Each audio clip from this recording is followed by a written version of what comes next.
unclear about what Brexit means in the medium term. We've got the possibility of a referendum, or not maybe a referendum, but at least a plebiscite in Scotland to think about independence going forward. So lots of uncertainties in the political realm.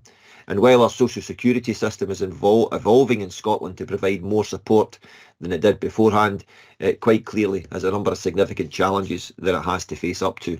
And all of these stresses come when there's a pressure in the money and resources that are available to the local state. Local government is overstretched with increasing demands placed upon it.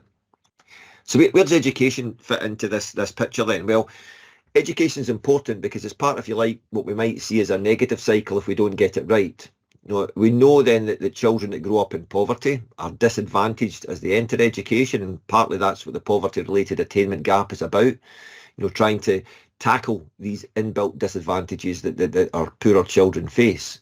But we know it's not just an education issue, that this is longer term consequences if we don't get the best out of our education. It means we're less poorly placed in the labour market, and for many people that means that they themselves, children, become adults who are trapped into poverty as well. So education's got a role to play in a negative cycle of perpetuating poverty for individuals and their households through time. But of course, it doesn't need to be like that. We can have a more virtuous cycle where education provides opportunities that leads to longer term transformation of people's lives and to a society then where poverty is less endemic. So we want to change that role that education plays rather than something that keeps too many people in poverty or increases the likelihood of a poverty life as an adult to one that enables far more of our young people to escape poverty as they reach adulthood. And indeed, it should be central, I would argue, education to our national purpose. And this is what we define as our national purpose in Scotland, creating a more successful country with opportunities for all to flourish through increased well-being and sustainable and inclusive growth. And to me, education is at the heart of that. It's about opening up those opportunities, both in terms of the formal school years, but I think importantly in the years beyond formal schooling as well. So where does it sit then, education at the current time? Well, these are our national child poverty delivery plans, which are meant to deliver the work that's required to eradicate child poverty in Scotland by 2030. The most recent one on the left, the Best Start Bright Futures, is the vision that's just been published this year, and it's an action plan of work that carries through to 2026, superseding the earlier document, Every Child, Every Chance. But these national actions are insufficient alone to tackle child poverty. And therefore, we have local child poverty action reports. And I've just picked a selection here, again from the Forth Valley in West Lothian Rick. But every one of Scotland's 32 local authorities has an action plan to use its local resources more effectively to address child poverty in its area. So it's both a national and a local agenda. What does that agenda comprise? Well, there's an emphasis on what we call the drivers of tackling child poverty, that we should be looking in these local plans to be focusing on income from employment, increasing income from social security and benefits in kind, and reducing the costs of living. So if you like a multi-dimensional approach to tackling child poverty, where we try and increase households' income and we try and reduce their living costs. Now, at first sight, it seems as if education doesn't have too much to play in this vision of what we must do to tackle poverty. But in closer analysis, it is certainly something that's making a contribution. One issue that was flagged up in the very earliest action report was that we could think about school meals and making school meals more effective. Now, we know that particularly in secondary schools, many young people that are entitled to free school meals do not take a free school meal. So increasing the uptake of free school meals is one of the indicators that we use as part of a broader contribution to ensure that we are tackling poverty. If we are providing a benefit, then make sure that the children who have entitlement to that benefit actually gain from it.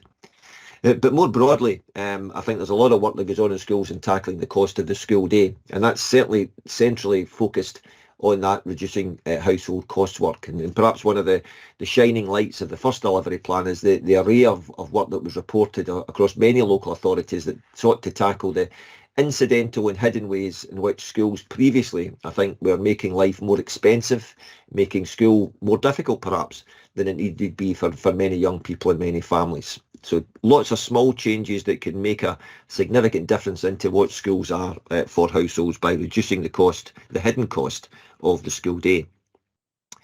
But I think we also have to think about leaders. Now, leaders come in schools. The leaders in schools are not just necessarily the head teacher, and they're not necessarily just the formal teachers in the classroom as well. The leaders that are important to which young people can relate are also the staff that serve in the school meals at lunchtime, the janitor that maybe sets the context for how they're regarded in school. But also young people listen to leaders beyond school, and figures like Marcus Rashford, who led a campaign in the UK to force the UK government to consider what had to be done over the school holidays to ensure that school children that were entitled to free school meals continued to receive school food over the holiday period. And twice, in fact, over the course of the COVID-19 lockdown, the campaigns that were spearheaded by Rashford but supported by many charities down south forced the government into a U-turn. We also have... We're going to get on fine. I'm sure we are going to get on fine, but on the presentation. And then, of course, we have in terms of the environment. I mean, many young people leading the environmental causes at the current time and forcing decision makers to think differently. So I think we might want to think about who the leaders are in terms of tackling poverty and how maybe the concerns and actions of young people themselves might be used to champion causes taking it forward.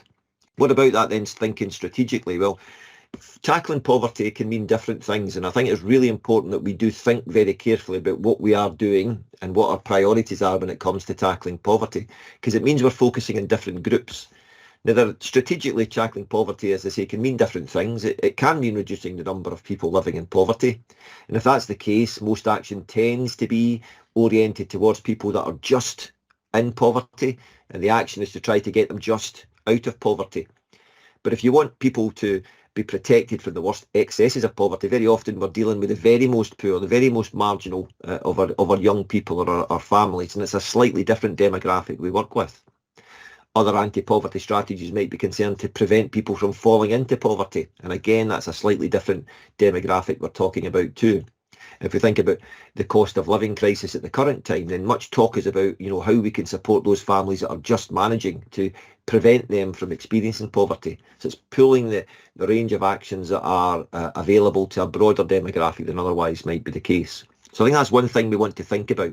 Who is it we're targeting and why? What's our purpose, our strategic purpose in the good work that we plan to do?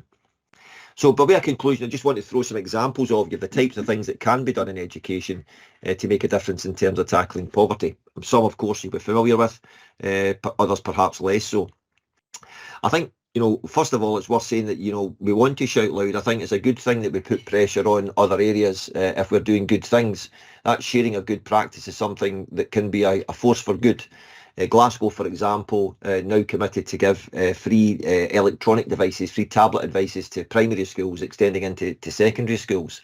And that type of intervention, I think, should get asking questions of the neighbouring authorities. Why, if kids in Glasgow are getting it, why can't we get it?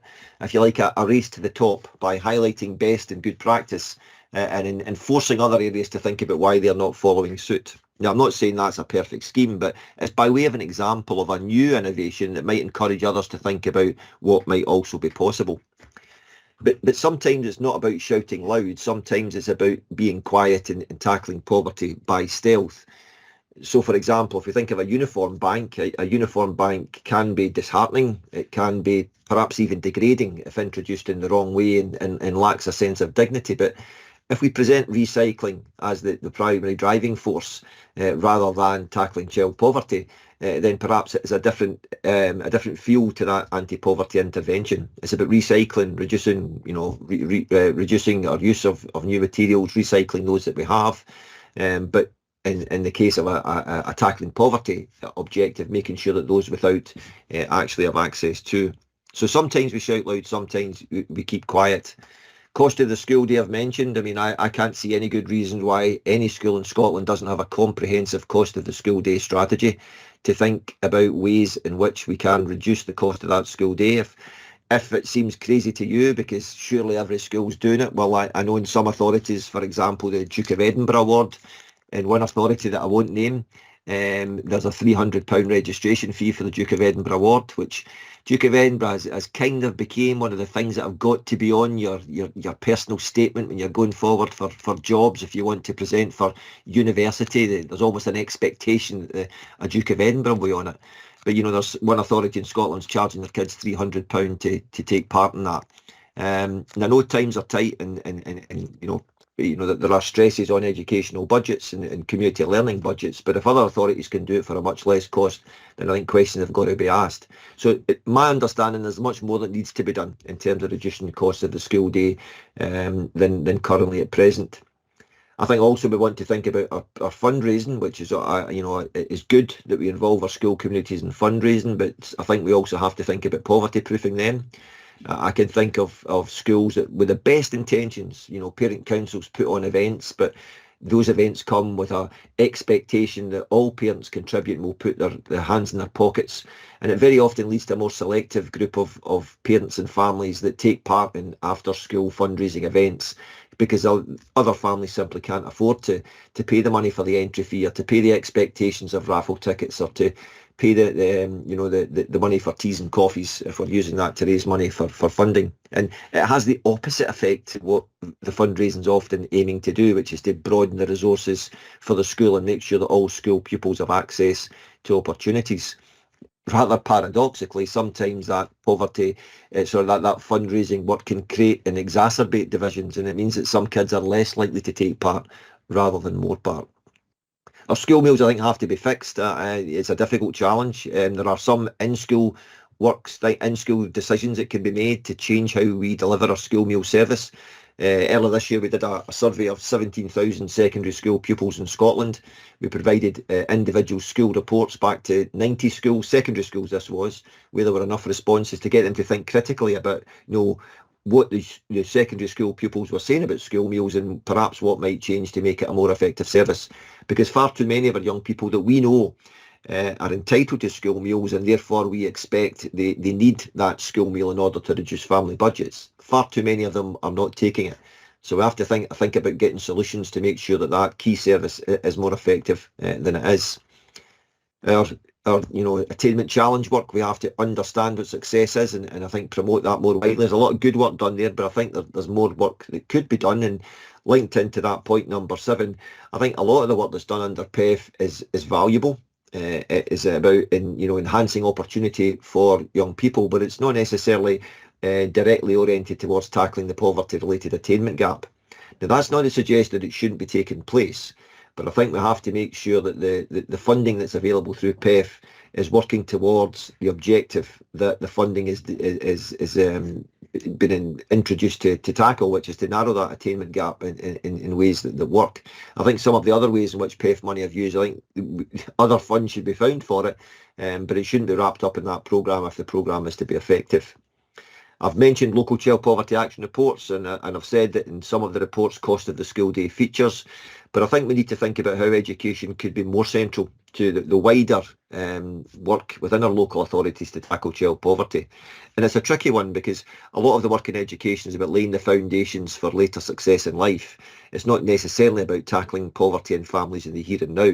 Now, yes, there is work we can do in schools to make school meals more effective, perhaps to introduce breakfast provision. Some schools I know are even providing access to food at the end of a school day as well. So there's lots we can do in schools in terms of meals. There's lots we can do in terms of schools in terms of reducing the cost of the school day. But I think those actions have to be more central into our local community. And by community, I mean the whole local authority approach to tackling child poverty. And that might be thinking small, because there are 2,000 schools in Scotland, more communities than schools, and all of these will have different priorities and different complexions. What works in an affluent area is not going to work in a more financially challenged area, but there will still be financially stressed people in our more affluent communities. So we've got to make sure that their needs are not overlooked as well. And of course, I think we've got to prioritise, because it is a national commitment by 2030 that we have, if not eradicated, certainly made significant inroads into tackling and narrowing that poverty-related attainment gap. So, by way of conclusion then, in the presentation, very happy to answer a few questions if there's any there. The challenges are significant, but there is political commitment, both locally and nationally, to do better than we've done in the past. There are programmes of work that are looking to work together across services to make those interventions more effective. And my challenge to you would be, how can education make a more effective role to that broader local and broader national effort to tackle child poverty in Scotland? Thanks very much for allowing me to share some time with you this afternoon. Thank you very much, John. And I don't think I can just give you a one-person round of applause here, but yeah, thank you very much for your input. I started off taking notes on post-it notes, which I'll show you because I now have a collection of post-it notes with notes on them. I really liked what you were saying at the start there about kind of radical thinking and thinking about where we go forward, and hopefully in the discussions later on in the breakout rooms, folks can have a wee reflection on that. And yeah, just so much to think about, and I think I might print out your 10 points there. And if it's okay with you to share the slides, then absolutely. That would be great. Happy for that, John. Yeah, absolutely. Brilliant. Julie. Brilliant, thank you. And I'm just wondering if anybody does have any questions, if you want to pop them in the chat. If not, we can ping them over to John at a later date. And I'll just give folks a wee second because I know what Teams is like at the moment. So much to think about there. It was very thought-provoking for me, particularly with my need to organise my post-it notes. Well, if we don't have any questions, I'll move on to a Mentimeter, which I'm just going to share. What we kind of wanted to gather was just a wee pause. So that's been the first 25 minutes of our session today, and we just wanted to have a wee pause about what you're thinking so far. What are your thoughts, feelings, and like that you can pop any questions in as well. It wouldn't be a session from us in the CLD team at Education Scotland if we didn't include a few Mentimeters. So you can scan that QR code, or you can open a new browser and go to menti.com, and then there's a wee code as well, and my colleague Una has kindly popped the link in the chat too. So there's a few ways you can access a Menti, and what I'll do is I'll share it, and we should be able to see answers coming up on the screen.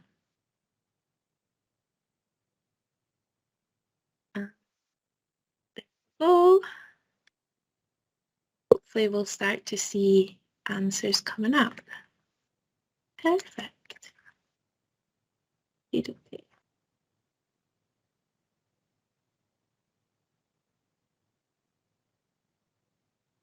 See, there's somebody with the same thoughts as me. So much information in a short space of time. Yep. Absolutely. Somebody there mentioning need for radical change. It's a structural issue. Yeah. So many issues about cost of the school day, absolutely. It's funny you saying that about Duke of Edinburgh, John, because I was in a session earlier on when we were talking about home economics at school, and a young person had said that because they hadn't paid their money for home economics, they weren't allowed to take the food home. So it's like that food has been made. You know, Julie, that's so sad to hear. Maybe one thing I can give back to that is the issue of home economics has been brought to my attention fairly recently, and we've had a number of conversations with those that are responsible for home economics education. But we're speaking to the British Nutrition Foundation in November specifically about home economics in Scotland, and what we're looking to do is to actually canvass the opinion to get an understanding across secondary schools in Scotland about what the state of play is with regard to home economics education, whether or not there are these hidden barriers that have been introduced, and whether or not home economics can be part of our broader effort to, enable young people to better understand responses to poverty and challenges that are out there. So that's an issue that's absolutely central on our agenda, and we're looking to do some work in that, as I say, over the next few months. Thank you. Yeah, that's really great to hear that's on your agenda and will be at that platform, because I think it's like that. Those kind of clear messages are really important for these hidden costs that young people experience. Absolutely. And folks, this Menti will remain open if there's anything you want to pop in at any stage throughout the session today. And I'll hand now over to, I think it's Laura. Thank you. You're totally fine. Julie, now, so our next presenter up is going to be Karen Delaney, who's joining us from Moray, and is just going to talk about CLD and which is underpinned with poverty-related practice, and also linking to those CLD competencies. So I'll hand over to Karen just now, and she'll take us through it. Thanks, Laura, and thank you for the invitation, I think. I'm delighted to join you from a shed in sunny Moray. I hope you're taking a note of that. I'm still processing John's input, and as a former DOV manager in Moray, I'm horrified of what you've just shared. I've a strategic role with the community's CLT team here, and the focus very much is policy and planning, so it's strategic as opposed to an operational role. Next slide, please. Sorry, I've had a wee bit of IT gremlins this morning, so hopefully we'll go with this with Joan's help. I, like many of you, over the past couple of years, I've been thrust into reactionary measures linked to COVID and poverty measures, linking in with the development of resilience hubs. In Moray, we have the Fairer Moray Forum strategically reporting to our community planning board, and an action group was formed to look at what we could do to collectively challenge poverty. Alongside this, we had the preparation of the new CLD plan. Now, how were we going to get the least heard voices to evidence need whilst coming out of COVID? I gained agreement to develop the Inequalities in Moray report with partners contributing hard facts and case studies. And in some cases, it was about the processes they used so that people that weren't used to that particular area of work, for example, Women's Aid, would get an insight into what they were doing. This formed part of the baseline of need for our CLD plan, but we were acknowledging that CLD wasn't always going to be the driver. So a year on from creating these cross-cutting themes, they're still as relevant today, if not more so, as we enter the cost of living crisis. Next slide, please. Next slide, please. Yeah. The momentum to help people was very strong in the action group, and with some unexpected partners, the Lord and Vice Lieutenants of Moray. In hearing the contributions of partners and the constraints they had about money, about processes and timescales, they created a trust called the Moray Emergency Relief Fund. Partners referred COVID emergency cases to the Lieutenancy, and funding was turned around within 48 hours. CLD colleagues were very active, submitting referrals or providing feedback guidance to the Lieutenancy. A lot was gained from this partnership, including mutual respect and influence, and an acknowledgement that many of the issues were linked to austerity. They hadn't just appeared through COVID. But in 2022, the beginning of the year, MRF was closed, and because of the need, a new charity has been developed through the Lieutenancy called Moray Community Foundation, and that's a work in progress just now. Next slide, please. So what did we do as a partnership in Challenge Poverty Week? Well, there was a launch with the Lord Lieutenant's film starting proceedings, and this opened doors to funding for the work, because actually his starting point was he stated that there was poverty in Moray. He wouldn't have done that a few years previously. The inputs reinforced the range of opportunities available and to combat the feeling of helplessness and the fear of so many people about reaching out for help. Over the week, there was a great sense of camaraderie. However, if I'm being completely honest, we overstretched ourselves trying to do so many things. One of the key things we did, though, was start a real living wage campaign, and we started with the Moray Council. You can imagine how popular that was. But as of last week, we are now an accredited employer. The council had been paying the real living wage, but had never gone for the accreditation. So that was significant. We also worked together on a leaflet to distribute door to door about what was available, and that was available online and in hard copy for people. And we did the usual CLD things about stalls in towns and villages, encouraging dialogue, and of course having to go for pancakes on the coffee mornings that happened to coincide with our meeting dates. Next slide, please. So over the past year, the Action Group has continued meeting, sharing updates, funding opportunities and knowledge, making every opportunity count, which has been a slogan that we have really pushed. This year has felt very different though. Our partners are no less passionate. However, COVID impact and a demand for services has changed the dynamic within the group. Next slide, please. This year, this week is much more low-key. A new leaflet and tool has been developed by the Action Group for professionals and public alike, which takes you through the steps to access money. It can be converted into different languages via Google Translate and focuses on a cash-first approach to support people. Partners are also hosting an open house to influence priorities within the Action Group. However, overall, their feedback was, we do what we do all year round. For Challenge Poverty Week is no different. And the sad reality is that some of our core partners may not exist much longer. However, we are ensuring that they will have a voice as we are working on the second inequalities report called Making Ends Meet. Next slide, please. So our CLG job, irrespective of level, is to journey with people, support with learning opportunities, or develop initiatives that meet their needs through training or experiences. We forget how much CLD influences change and offers hope to individuals and communities.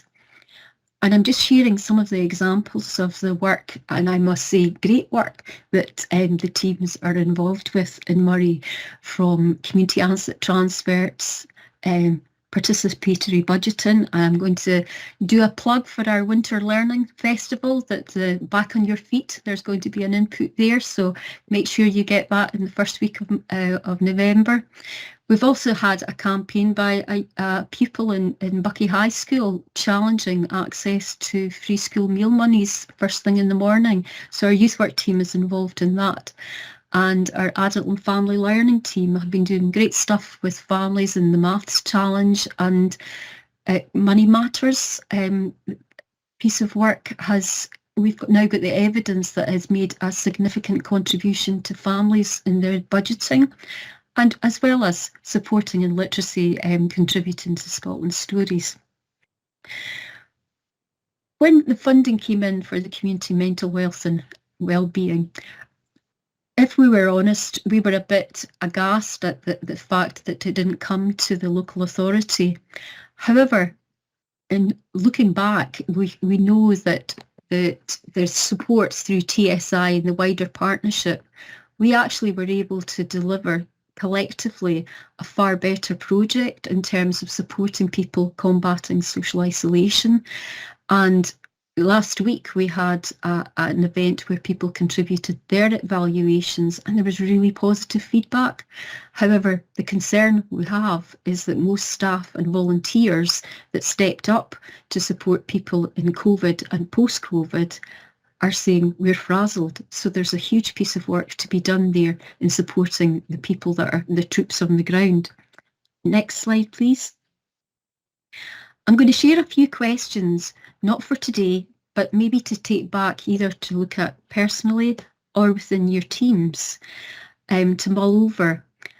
How do we better support and enable the voices of learners and activists in our communities? What is your role in ensuring their message is heard by decision makers? And that's a challenging role, whether you're working in an operational or strategic level. And what resources do we need to tackle the poverty agenda now? Because people on this call will be able to create fantastic things to make a difference if we know what that is. How do we keep people safe? This is probably the most important item. Learners, activists, staff, and our volunteers. Next slide, please. We sometimes forget the bedrock of our work is building relationships and trust. Now we need to be acutely aware that poverty is being experienced by colleagues as well as learners and groups. We need to regularly pause and ask ourselves the question, what would we want? What could we do? How do we react? Are we hiding behind structures and policies? What is our personal and professional response? I'm happy to share my personal response with people later on if they so wish. As a novice community worker in Skye some 35 years ago, I had this quote on my door. I still use it often to engage others and remind myself of my values and beliefs. A huge challenge is unfolding ahead of us, but we as a CLD workforce have the skills and networks to make a real difference. Thanks for participating. That's it.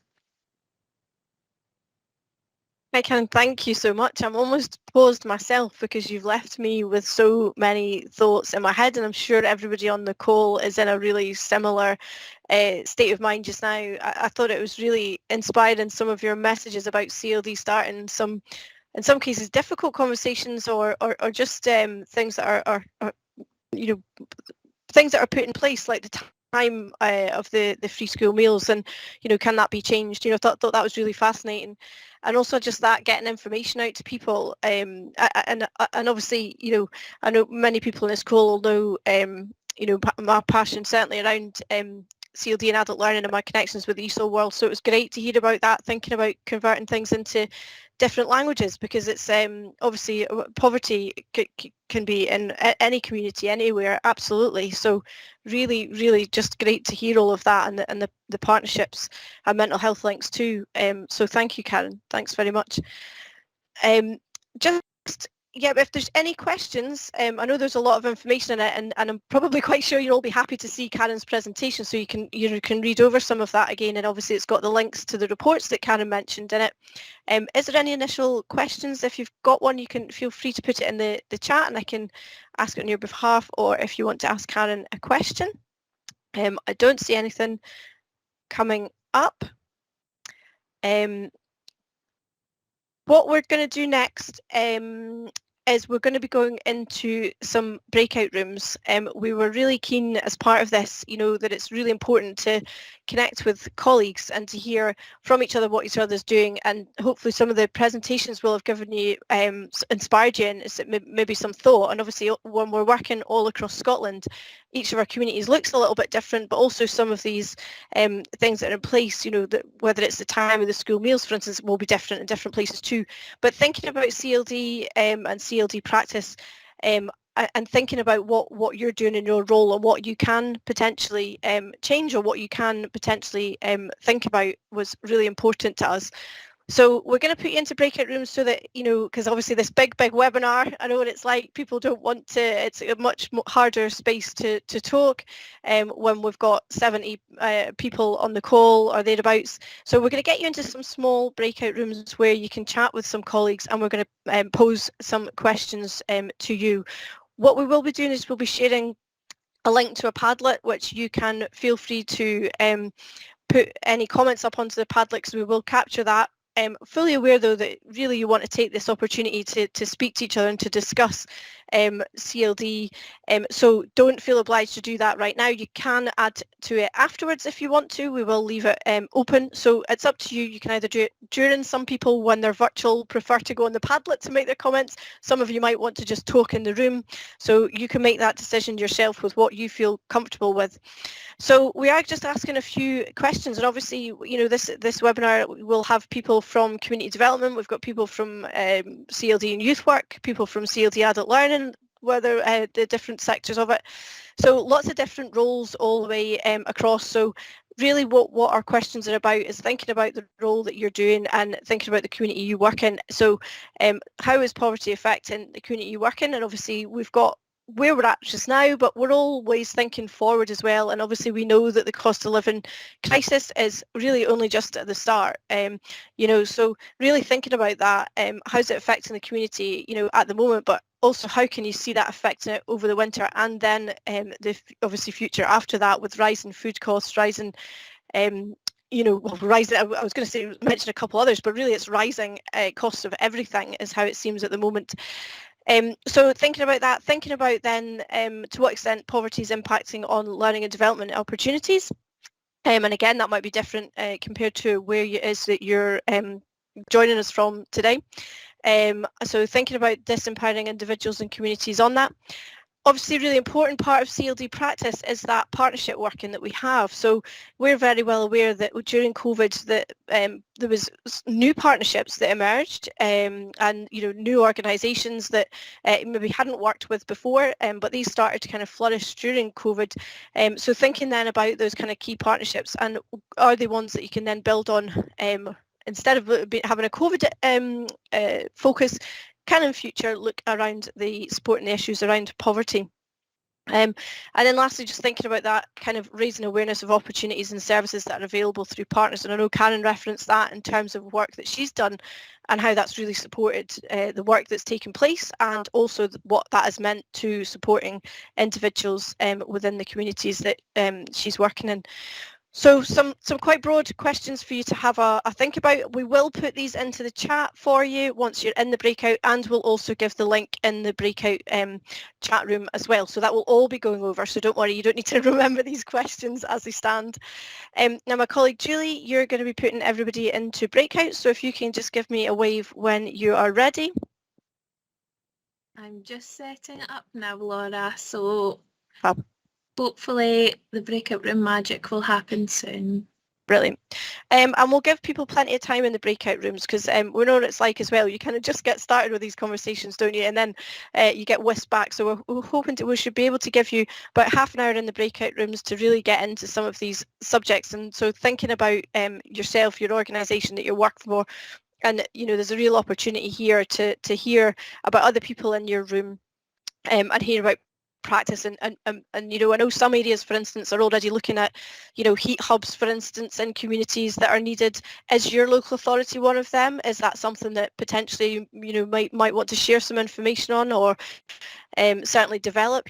Have you started thinking in that way? Maybe your organisation isn't quite there that yet with this thinking, and hopefully this will start prompting some of those thoughts in your mind too.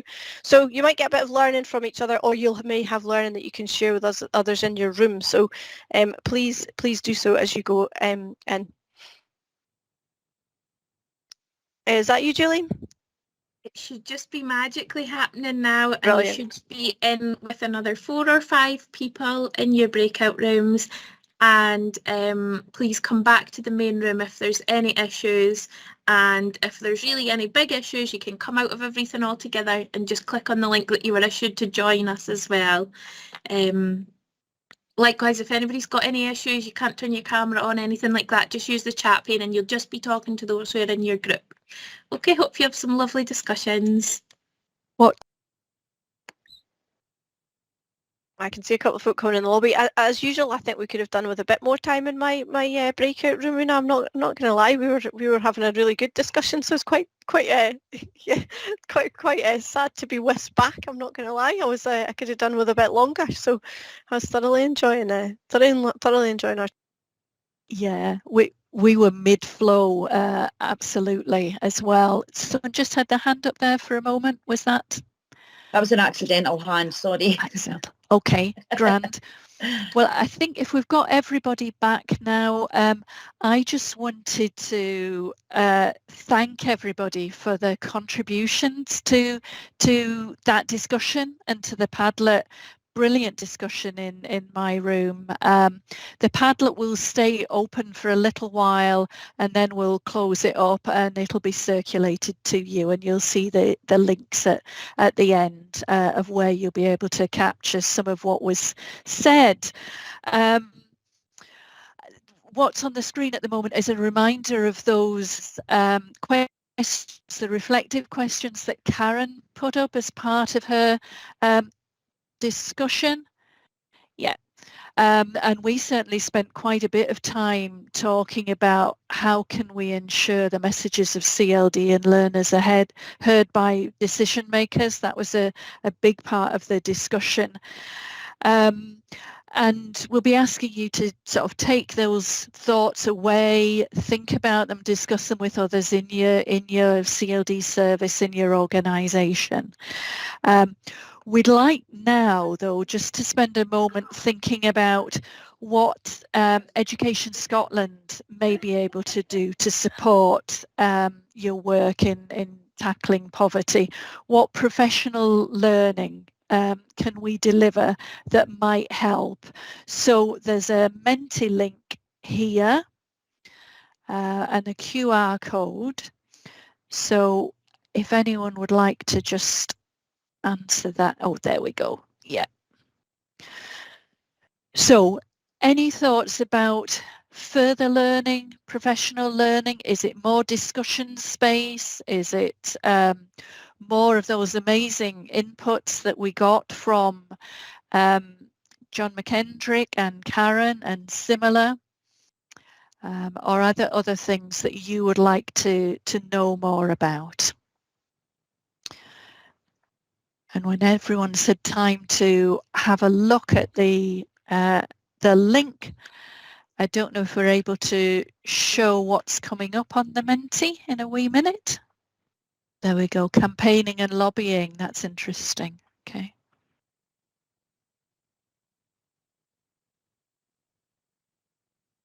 Hopefully it should just start coming up soon.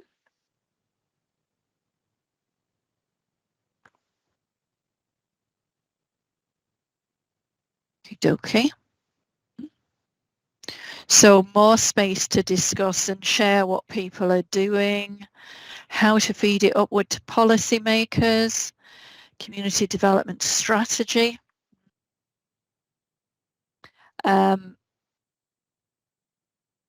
Again, how can communities call for real change? Yeah, good to hear other practice. Yeah.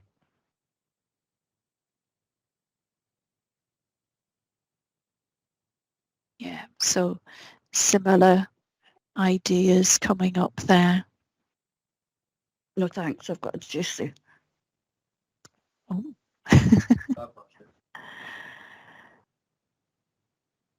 Eh? Building a revolutionary movement. Is that a professional learning thing that we've got in our remit? But you know, there was a lot of talk about radical in our discussion group. Yeah. Anyway. So that Menti will stay open for a while. So again, when you've thought about it for a little while, if there are other things that you feel that we might be able to help with in terms of professional learning, we'd really like to hear that. Okay. I'm going to hand over to Laura for the final slide, I think. Yeah, thanks, Una. And just, I know one popped up just right at the end there, Una, that you didn't see, where somebody mentioned about lived experience, and it's so true. That was a big part of the discussions in my group, actually, was just about some of those lived experiences and how people can share information, and it's then very non-judgmental, and, you know, learners sharing with other learners is always so powerful. But yeah, absolutely. How do we capture lived experience and make sure that, you know, there isn't the stigma attached, and make sure it's really positive? So I think that's a really good one. So last things for me today is just to say thank you very much for coming along and for everybody's contributions. It's left me with an awful lot of things to go away and to think about, and I'm sure you're all the same. A wee reminder that we will share out the presentations from today, so you know there was the helpful links in amongst those. We do also have an evaluation that we ask everybody to complete, which I know is coming up into the chat pane just now for you. So please do fill in the evaluation. It's always really valuable for us to gather that information. And I know that Una said there that the Menti will be left open too. So if you come off the call, then you kind of go and get yourself a cuppa and come up with an idea. Please feel free to go back and add it to the Menti later on as well. I also know, and I know I put it into the chat, but just to highlight that Padlet had really good comments on it, obviously from lots of different people. So I know for me, I didn't have time to read through all of the comments, but I tried to flick over some of them. And, you know, there's some really, really interesting things in there that I think we can all kind of learn from and look at ourselves. And again, it is a potential source of information for you to think about in terms of your organisation and in terms of how you're practicing what you do. I mean, I think the biggest thing was, you know, coming from my discussion, I'm quite sure that there will have been similarities in other breakout rooms, was about the kind of challenges around stigma, you know, whatever that means in whatever space, whether you're in a rural area where, you know, that's the difficulties of people not wanting to feel shame for accessing something, or, you know, whether you're just in a city and just, you know, it's always a very personal thing, and obviously poverty is huge, and there's more and more people who are falling into that category with the cost of living crisis going on, and obviously we've got that kind of in-work poverty which is growing more and more as well. So some really strong messages, and I think it's such an important topic to all of us that, you know, I think there's definitely certainly the start of a conversation. Lastly, if I can say, just remind you of our Twitter again. We are having a wee campaign across the week. Please do feel free to join in with us. We always like people engaging through comments or whichever way you do it. My colleague Joanne has done a stellar job of putting that together, so she will love it if you get involved and put some comments up. So please do. So just lastly, big thank you to Una and Julie and Joanne who've helped put the webinar together, and a huge thank you to both John and Karen for giving up their time to put those presentations together and to share their information, which I know will support everybody who's on this call today. So really great and really powerful. So yeah, so lastly, just thank you for all of you for coming along and being involved in the conversations, and we'll take it from there. So we will send out the resources. We have got one last slide, so Joanne, if you just go on to the next one. Yep. Just so that folks know, this is just from resources, and again, all of the links will be on this slide when you get it out there. The top one is a Scottish Government website, Cost of Living Crisis, that has just been published. I think it was last week or the week before. So that's just newly out. At the moment, just because of the conversion into different languages, it is just in English at the moment, although I believe that team is looking at translating it into other languages as well, so watch this space for those, but at the moment it is just in English. The JRF as well just published their new Poverty in Scotland report, so that was just published today. So just to raise that awareness that that's there, and also then the other ones that we have there, the one underneath that, the CLD one at DigiLearn, that's an Education Scotland CLD Wakelet, which has got lots and lots of different sections in it. We have got a poverty Wakelet section within it, which will make sure these resources are on there. So just to kind of highlight as well the importance around the health and well-being. I know Karen mentioned mental health. I think that's really key in this conversation, both for the learners and for you as practitioners, because ultimately the cost of living crisis, you know, could be affecting anybody on this call too. So please do share any of these informations, because you just don't know who may need them, whether that's volunteers, learners, or other people that you work with. So thanks very much for coming, and hopefully all those resources will be really useful, and enjoy the rest of your day and week. So thanks everybody.